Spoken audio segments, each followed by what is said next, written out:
친절한 시사, 시원한 통찰, 출발 새 아침, 슬기로운 인터뷰.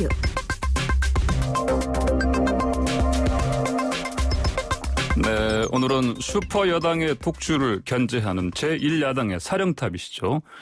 추호영 미래통합당 원내대표와 연결해서 정치적인 뜨거운 이슈들 짚어보겠습니다. 주 의원님 안녕하십니까? 예, 안녕하십니까?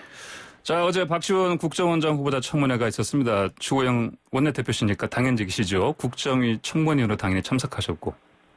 자, 이전에 박 후보자에 대해서 뭐 적과 내통하는 사람이다 이렇게 말씀하셨는데 청문 이제 해보신 다음 지금도 박 후보자가 국정원장으로 부적격이다 이렇게 보십니까? 이제 오늘 10시에 청문 보고서 채택 회의가 있을 예정인데요. 네네. 저희들은 여러 가지 점에서 부적격이라고 보는 거죠. 예. 우선 국정원장은 안보기관의 수장이지 무슨 북한과 대화하고 협상하는 기관이 아니거든요. 예. 그런 점에서 우선 개념 설정부터 잘못됐다고 보고 있는 것이고요. 네. 어제 청문회에서 나왔지만은 국정원장이 국내 정치에 개입해서 많은 사람들이 구속도 되고 처벌을 받았는데요. 네. 박지원 후보자가 이전에 이병기 후보자에 대해서 그런 걱정을 했어요. 네. 국내 정치를 많이 해서 그런 위험성이 있다 그랬는데 박지원 후보자는 그런 점에서 보면 훨씬 더 하지요. 네. 그런 점이 걱정이고 그다음에 어제 나왔습니다마는 본인은 서명한 사실을 부인했습니다마는 특검과 대법원 판결로 확인됐던 대북 송금 문제. 네. 이것은 판결문에 의하더라도 사실 국민에게 알리지 않고 북한 측과 내통한 그런 증거거든요. 이게. 네. 네.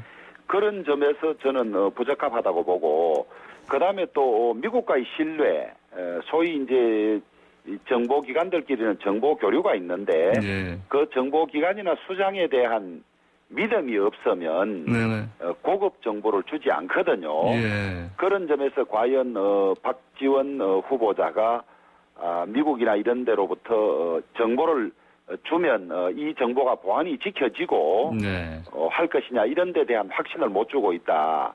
저희들은 그런 점에서 적합하지 않다고 보는 것이죠. 네. 더 나아가서 학력 문제가 남아 있습니다. 저희들은 단국대학교 편입할 때 조선대학교 5학기를 마쳤다고 그래서 편입해서 단국대학교에서 3학기를 해서 수료한 걸로 그렇게 최초의 서류가 정리돼 있었습니다. 예.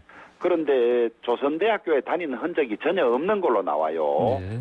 그러다 보니까 2000년경에 조선대학교에서 편입했다는 사실을 지우고 네. 광주교대에서 편입했다고 이제 바뀌어 써져 있습니다. 네. 근데 광주교대에서 편입하려면 광주교대는 4학기밖에 없기 때문에 예. 6학기제로 편입이 안 되는 것이거든요. 네네네. 그래서 이 조선대를 5학기 다니다가 왔다고 어떻게 입학할 때는 서류를 낸 것 같은데 예. 그것이 사실이 아닌 걸로 밝혀지자 광주교대로 했는데 거기서 이제 치명적인 꼬리를 남긴 셈이죠. 4학기 같으면 6학기에 편입이 안 되는 것인데 네네. 이런 문제가 해소되지 않았다고 보는 겁니다. 네, 총 5가지 문제를 이렇게 제시하시면서 여전히 부적격이다 이렇게 말씀하셨습니다. 예. 어제 박 후보자의 대북관 검증이 하루 종일 이어졌습니다. 추적 논란인데 이른바. 박 후보자가 이 관련해서 속 시원히 답변을 낸 것으로 보십니까? 어떻게 보십니까? 저는 그렇게 봅니다. 답변은 심지어 네. 이 화를 내면서까지 네. 내가 100번씩이나 이 북한이 주적이라고 외쳐야 하느냐. 예. 광화문 광장에까지 가서 외쳐야 되냐. 이렇게 아주 이야기를 한 걸로 봐서 예. 그것이 진심이라면 북한을 주적으로 보는 것은 맞는 것 같고요. 예. 다만 이제 청문회에서 말하는 것과 실제 신념이 그런지 이런 것들은 좀 더 두고 봐야 되겠죠. 예, 그렇습니다. 주호영 원내대표께서 2000년 4.8 남북 합의서에 북한에 30억 달러를 제공한다는 비밀 협약서가 딸려 있었다. 여기에 박 후보자가 서명했다는 별도 문건을 어제 제시하셨습니다. 박 전 후보자는 이 대북 송금 합의서에 대해서 위조한 문서라고 강하게 반발했는데요. 자, 진실을 좀 어디에 있는 걸로 봐야 됩니까? 진실을 끝내 감출 수는 없겠죠. 네, 그리고 네, 이제 하나의 거짓말을 덮으려고 7, 8가지의 거짓말이 동원돼야 한다는 이야기도 있는데요. 네. 제가 그 서류를 어디서 위조해서 만들어서 제출했겠습니까? 누군가가 제가 볼 때는 믿을 수밖에 없는 네. 전직 고위 공무원 출신이 예. 그것을 저희들 사무실에 가지고 와서 이런 일이 있었는데 청문회 때 이것을 문제 삼아달라. 예. 그렇게 해서 했던 것이거든요. 네네. 그런데 처음에는 기억이 없다고 하다가 그 다음에는 사인하지 않았다고 하다가 오후에는 하지 않았고 위조한 것이다 이렇게 이야기를 했는데요. 네네. 원본을 제시할 수 있느냐 이렇게 질문이 돌아왔어요. 예. 그런데 그 원본이라는 게 만약에 그 서류가 진실이라면 평양에 한부가 있고 우리나라의 한부가 아주 극비문서로 보관돼 있지 않겠어요. 네네. 그런데 그 원본을 어떻게 저희들이 입수하겠습니까? 네. 이게 사본이라는 것이고 다만 베이징에서 2000년에 이런 문서를 만들 때 네. 관여한 사람이 여러 사람 있는 걸로 알고 있습니다. 예. 그래서 정언들이나 이런 걸로 저는 시간이 지나면 사실 여부가 밝혀질 것이라고 보고 있습니다. 네. 그 전직 고위 공무원이 이제 건네주신 그런 문건이었고요. 여러 예. 가지 그 상황을 봤을 때 이건 분명히 진실로 밝혀질 것이다. 이렇게 보면 되겠습니까? 그렇습니다. 예. 네, 알겠습니다. 자, 주호영 원내대표께서는 최근 SNS를 통해서 세금 폭탄을 맞은 국민들이 급기야 나라가 네 거냐라고 묻고 있다.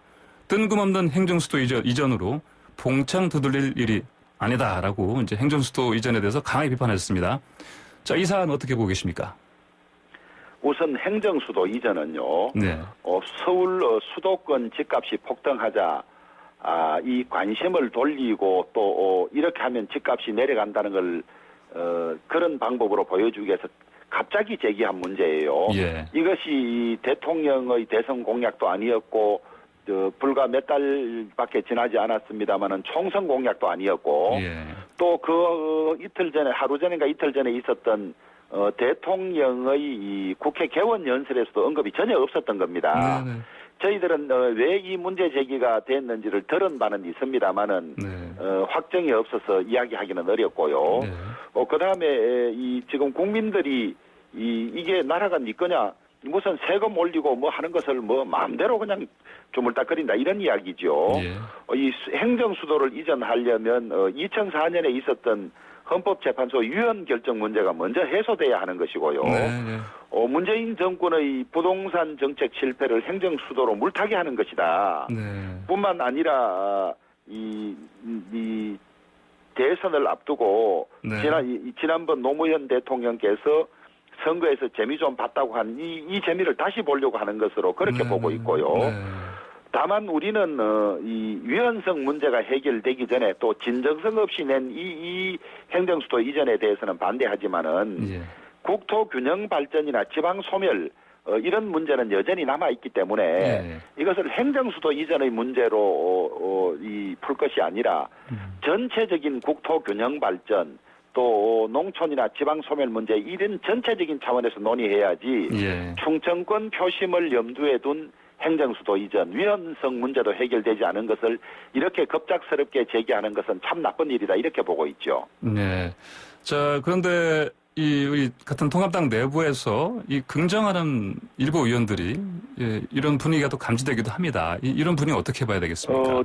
이제 예. 그런 분들도 여전히 예. 이 의도는 아주 불손하게 보인다. 네네. 그다음에 위헌 문제가 해결돼야 한다. 이런 문제는 여전히 지적하고 있습니다. 예. 있고 그분들도 이게 민주당이 선거에서 재미를 보고 또 이용하려고 하는데 우리가 무작정 반대하는 것이 옳은 것이 아니고 예. 국토 균형 발전 문제나 지역 소멸 문제는 진지하게 고민해야 된다 이런 취지이지 예. 행정수도 이전 지금 찬성하자 이런 결코 아니거든요. 네네.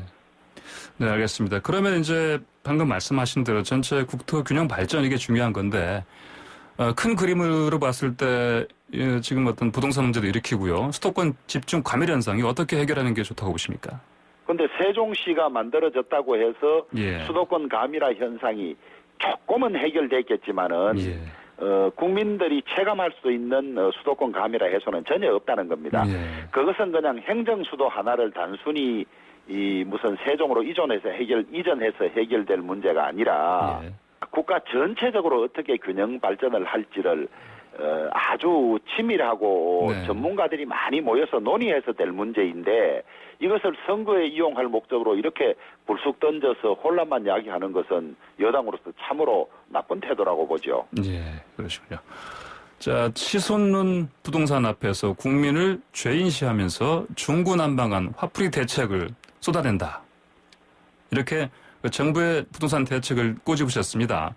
여기서 화풀이 대책이라고 말씀하셨습니다. 어떤 점에서 그렇게 우선 표현하신 두 건가요? 가지인데요. 네네네. 국민을 죄인시한다는 말은 네. 투기꾼들을 나쁘게 보고 잡을 대책을 세워야 하는데 예. 실소유자 1가구 1주택 실소유자조차도 예. 집값 상승의 주범으로 모는 것 때문에 전 국민을 죄인시한다 이렇게 표현을 했고요. 예, 예. 이 집 하나 가지고 있는 사람에 대해서도 징벌적 세금 폭탄을 매기고 심지어 이것이 집값 대책이 아니라 정세 방안이다 이렇게 국민들이 보고 있는 것이거든요. 네네. 그러다 보니까 신발을 던지면서 날아간 네 거가 하는 이런 이야기가 나오고 있고요. 네네. 그다음에 이 지금 화들짝하고 내놓은 대책들이란 게 6월 17일과 7월 10일 이런 대책들이 있는데요. 이 대책으로 부동산 혼란이 더 가중되고 또 매물 잠김 현상이 나타나고 예. 부동산 전세값, 집값이 올라가는 분위기가 있는 것이거든요. 예, 예. 그럼에도 불구하고 8월 4일 이번 임시국회가 8월 4일에 끝나는데 8월 4일까지 임대차 3법을 또 민주당이 밀어붙이겠다고 하고 있습니다. 네네. 그런데 전문가들 이야기는 이 임대차 3법을 밀어붙이면 전월세 값이 오히려 폭등할 것이다. 예. 이렇게 예측을 하고 있고 그다음에 맺어진 계약에 대해서도 소급 적용하겠다고 하니까 네. 이게 도대체 법치국가에서 할 일이냐.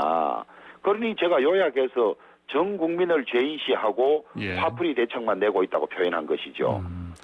그렇다면 이제 현재 상황에서 국민의 요구 어떻게 지금 우리가 이제 파악해서 일단 대책들 부동산 대책 우리가 만들어 가야 될까요? 어떻게 이 보십니까? 집값 예. 대책이란 게 예, 단순히 하나의 정책으로 해결되는 것이 아니고 예. 교육 정책이라든지 그다음에 수도권 분산 정책이라든지 또 부동산 자체에 대한 정책 이런 것들이 종합적으로 작동이 돼야 하는데요. 네. 그런데 이 정권은 아무 전문성이 없는 김현미 장관을 이렇게 장수 장관으로 두면서 네. 22차례 낸 정책들이 전부 거꾸로 가고 있음에도 불구하고 교체하지 않고 그냥 그렇게 고집을 하고 있거든요. 네. 그래서 저희들이 이 교체해달라고 해도 꿈쩍도 하지 않고 또 저희들이 숫자가 절대적으로 부족해서 탄핵할 수도 없고 이런 상황이 계속되고 있는 거죠. 네. 저는 대통령으로서도 김현미 장관을 바꾸기가 쉽지 않다고 보는 것이 이 국회의원 총선에 출마할 사람을 붙잡아 놓았으니까 네. 총선 끝나고 몇 달 만에 내보내기가 쉽지 않을 걸로 봅니다. 네. 네. 그러는 사이에 결국 피해는 국민들에게만 돌아오는 것이 아닌가. 이게 제일 안타까운 겁니다. 네, 알겠습니다. 주제를 좀 바꿔보겠습니다. 내년 4월이죠. 서울과 부산 재보궐선거에 여당에서는요. 당헌 당규를 수정해서 시장 후보를 낼 것 같은 그런 조짐이 있습니다. 그렇다면 이에 대항해서 야권에서는 뭐 단일 후보를 낼 가능성도 제기되고 있는데 어떻게 높게 봐야 되겠습니까? 어떻게 봐야 될까요? 저는 지금 이제 사회자께서 예. 당헌 당규를 수정해서 낼 것으로 보인다 이랬는데 이 말이 아주 위험한 말이라고 이런 생각합니다. 조짐도 있다는 말씀이 있습니다. 이걸 절대 용인하면 안 되는 것이죠. 예. 이걸 강하게 비판해야 되죠. 네. 물론 이 사람들이 이 공직선거법 때 비례정당을 만들면 안 된다고 형사 고소까지 했던 사람들이 네. 자기들이 그냥 눈 하나 깜짝하지 않고 당을 만드는 걸 보고 능히 그럴 수 있는 사람들이라고는 보지만은 예. 우리가 먼저 앞장서서 이 사람들이 후보를 낼 것으로 보인다. 이건 아주 저는 그 사람들이 가는 길을 틔워주는 것이라고 봅니다. 네. 그래서 책임 있는 집권 여당이 헌법에 버금가는 당헌을 위반하면서 혹은 당헌을 검세 바꾸어서 후보를 내는 것은 아주 나쁜 일이라는 걸 먼저 전제를 해놓고요. 네. 이 관문을 하나 통과해야 되고 이건 이제 1구2원 내지는 국민들에게 이 환심을 사기 위해서 이런 당헌을 만들어 놓고 네. 분리하면 금방 또 바꾸는 이 행태 자체를 강하게 비판해야 하고요. 예. 그다음에 이 두 지역이 이 자기 당 출신 자치단체장들의 범죄 행위로 인해서 장기간 시정 공백이 생겼지 않습니까? 네. 이 피해가 고스란히 시민들에게 돌아가고요. 그다음에 부산시와 서울시는 인구가 많아서 이 재선거 비용 자체가 수천억 되는 걸로 알고 네, 있습니다. 네. 이런 피해까지 끼치면서 후보를 내면 저는 절대 안 된다고 보죠. 안 된다고 보고 네, 네. 만약에 이 사람들이 이렇게 후한무치하게 당헌을 바꾸고 혹은 당헌을 둔 채로 후보를 낸다면 이런 상황만은 막아야 할 것이니까 네, 이 민주당이나 문재인 정권을 반대하는 세력들은 힘을 합쳐서 후보를 단일화할 필요가 있다. 그렇게 봅니다. 네, 그렇군요. 그러면 말씀하신 대로 이제 민주당 쪽의 당원 당규 수정 이건 후한무치다. 이걸 막아야 되고 그리고 만약에 그렇게 사실은 그게 우려가 현실화된다면은 야권에서는 당연히 단일 후보로 맞서야 된다. 이런 말씀이시죠? 그렇습니다. 예. 알겠습니다. 그러면 자 이게 방식을 또 약간 흥미로운 표현으로 내신 적이 있습니다. 그 미스트롯 방식으로 야권 후보를 내겠다. 이렇게 말씀하시는데 이거 어떤 말씀입니까? 이거는요? 이제 미스터롯 방식이란 게 저는 두 가지 네. 특징이 있다고 봅니다. 예. 우선 그 과정이 즐겁고 재미있고 의외성이 있어야 한다. 재밌고 즐겁고 의외성. 네. 예. 네. 그다음에 두 번째로는 많은 사람들이 참여해야 한다. 네.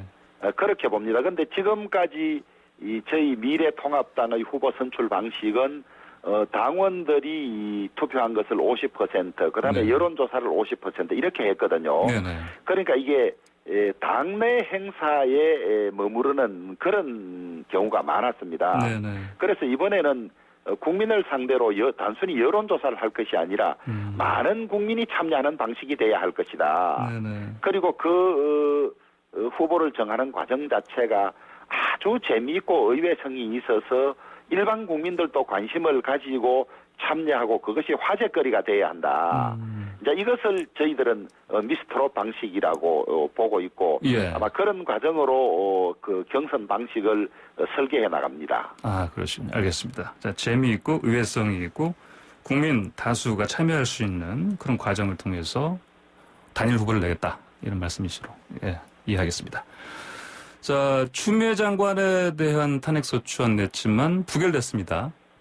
그런데 어제는 또 이제 추미애 장관 아들 논란이 있죠. 병역 논란. 소설 쓰시네라고 한 발언이 크게 또 화제가 됐습니다. 이 발언 어떻게 보십니까? 저는 거의 안하무인이고요. 예. 본회의장에서 답변하는 태도조차도 네. 저한테 시비 걸려고 질문하는 거 아니지 않습니까? 그래서 어쩌라는 건가요? 이런 안하무인이 없습니다. 예. 국회의원이 국회에서 하는 질문은 개인이 하는 것이 아니라 국민을 대표해서 국민이 묻는 것이거든요. 그런데 이런 인자 답변, 그 다음에 어제 그 법사위에서도 소설 써내라고 이야기한 것 자체는 저는 거의 안하무인이라고 보고 있습니다. 예. 이 조금 강하게 표현하면 거의 국회에서 난동을 부린 수준이라고 보고 있는 거죠. 네네. 우리 이해찬 대표께서 서울을 천박한 도시라고 했습니다만은 그 인품이 천박한 것이 아니냐 저는 그렇게 표현하고 싶습니다. 이제 추미애 장관 발언 안하무인이다, 난동이다 이렇게 표현하셨고, 또 이해찬 대표의 발언은 인품을 의심해봐야 된다 이렇게 말씀 평가하셨습니다. 네, 더 질문하고 싶은 것들이 있는데 오늘 말씀 여기까지 듣겠습니다. 감사합니다. 예, 감사합니다. 네, 지금까지 주호영 미래통합당 원내대표였습니다.